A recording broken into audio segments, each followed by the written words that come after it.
गांव में सूरज नाम का एक आदमी रहता था जो बहुत ही बेहतरीन मटका चिकन बनाता था। गांव के सभी लोग उसे जानते थे। तभी वहां दो लोग आ पहुंचते हैं।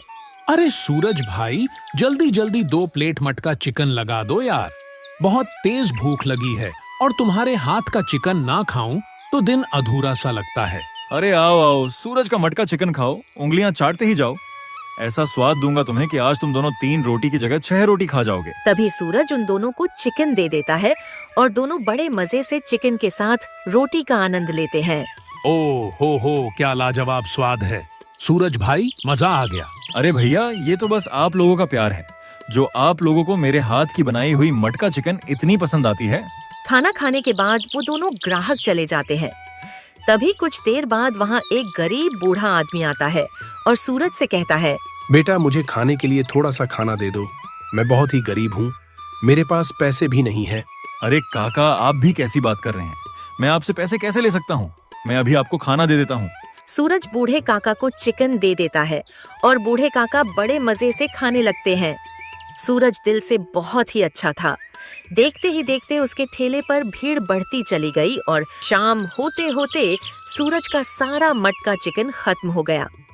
चिकन खत्म होने के बाद सूरज घर जाने लगता है। आ गए आप। आज की कमाई कैसी हुई? धंधा तो अच्छे से हुआ ना? हाँ, धंधा तो रोज की तरह ही चल रहा है। ना ज्यादा मुनाफा होता है ना घाटा होता है। हाँ, आज भी किसी को मुफ्त में चिकन खिलाकर आए होंगे, तभी तो धंधा ज्यादा नहीं बढ़ता। हाँ, पर गरीबों से मैं पैसे कैसे ले सकता हूँ? ये तो पुण्य का काम है। हर जगह सिर्फ पैसों के बारे में तो नहीं सोच सकते ना। हाँ, तुम क्यों पैसों के बारे में सोचोगे? भले ही मैं भूखी ही रह जाऊं। चलो छोड़ो ये सब, अब चलो खाना खाते हैं। तभी दोनों खाना खाने बैठ जाते हैं। अगले दिन सुबह होते ही सूरज अपना मटका चिकन बनाना शुरू कर देता है और फिर से गांव में जाकर अपना ठेला लगा देता है और जोर जोर से चिल्लाने लगता है, अरे आओ आओ, सूरज का मटका चिकन खाओ, उंगलियां छांटते ही जाओ। अरे आइए महेश भैया, बताइए कैसे आना हुआ? अरे सूरज भाई, तुम्हारा चिकन इतना लजीज कैसे बन जाता है यार?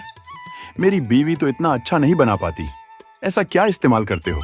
अरे भाई, ये तो बस इसलिए है क्योंकि मुझे बचपन से ही खाना बनाने का शौक है। मैं अपनी माँ को बनाते हुए देखता था और साथ ही उनकी मदद भी करता था। इसलिए मुझे मसालों की थोड़ी समझ है कि कितना और कैसा मसाला डालना है ताकि स्वाद सही बने। अच्छा, तो फिर तुम कोई बड़ा होटल क्यों नहीं खोल लेते? कब तक इस छोटे से ठेले पर बेचोगे? क्या बताऊं, अभी मेरा धंधा इतना अच्छा नहीं चलता कि मैं एक होटल खोल सकूं।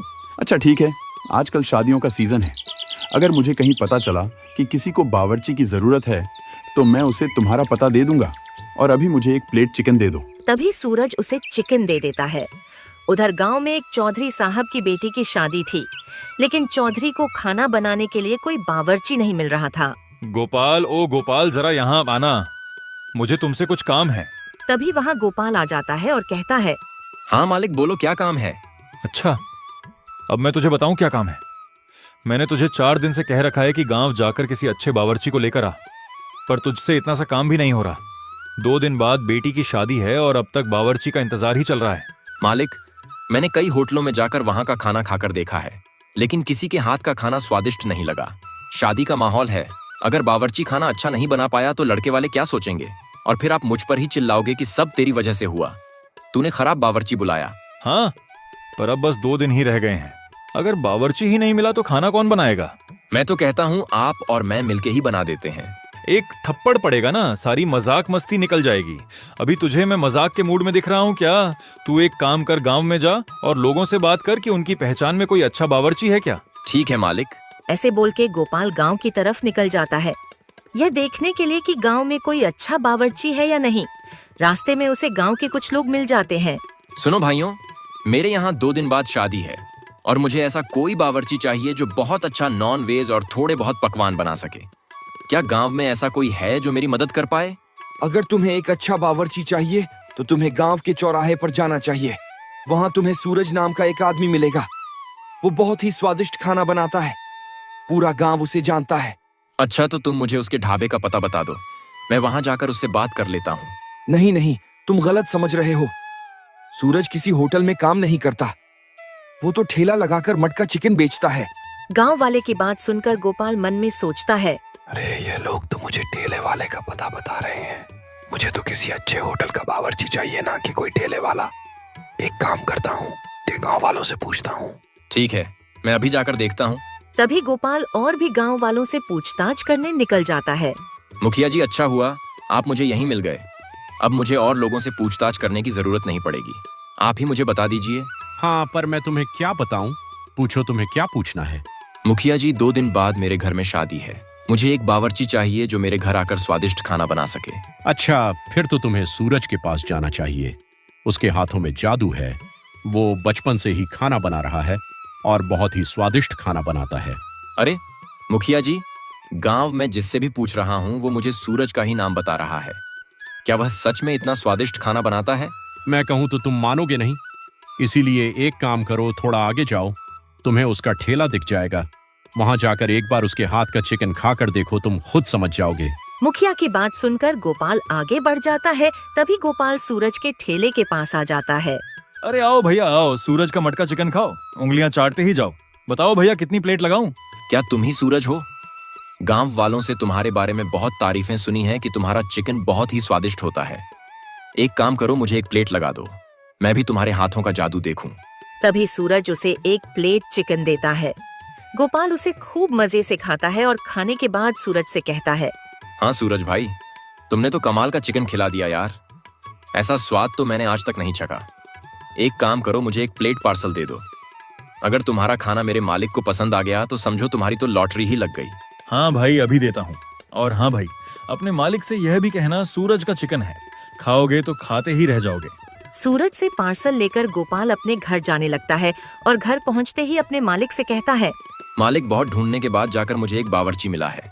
वो इतना कमाल का स्वादिष्ट खाना बनाता है कि उसके हाथ का खाना खाकर तो पूरी बारात झूम उठेगी। अच्छा, तुम्हारी बातों से तो लग रहा है कि वो किसी बड़े होटल का बावर्ची है।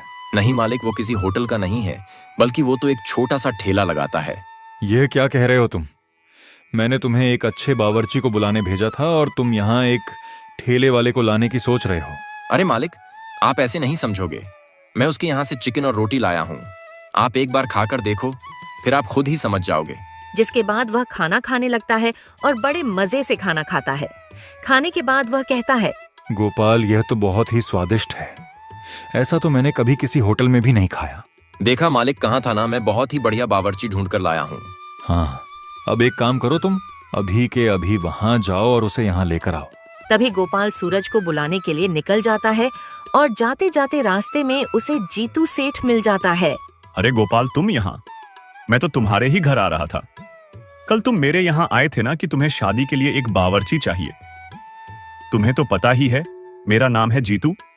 मेरी दम बिरयानी के आगे सब है नीतू। हाँ जीतू सेठ, लेकिन अभी मुझे कोई और मिल गया है, इसलिए मैं उसे बुलाने जा रहा हूँ। अब मैं चलता हूँ, वरना मालिक मुझे छोड़ेंगे नहीं। तभी गोपाल वहाँ से चला जाता है और जीतू सोच में पड़ जाता है। ये कौन है जिसकी वजह से मेरा इतना बड़ा कॉन्ट्रैक्ट चला गया? मैं इसका धंधा ही बंद करवा दूंगा अपनी बिरयानी से। अब तू देखना बेटा, कैसे यह जीतू सब पर पड़ता है भारी। सूरज भाई, मालिक ने तुम्हें बुलाया है, चलो मेरे साथ। आज तो तुम्हें बहुत बड़ा कॉन्ट्रैक्ट मिलने वाला है। फिर दोनों निकल पड़ते हैं चौधरी सेठ के घर और जो जैसे ही दोनों पहुँचते हैं, चौधरी उनको देख के कहता है, अच्छा, तो तुम ही सूरज हो। मैंने तुम्हारा चिकन खाया है, बहुत ही स्वादिष्ट खाना बनाते हो। इसलिए 2 दिन बाद मेरे घर में मेरी बेटी की शादी है, उसमें तुम ही खाना बनाओगे।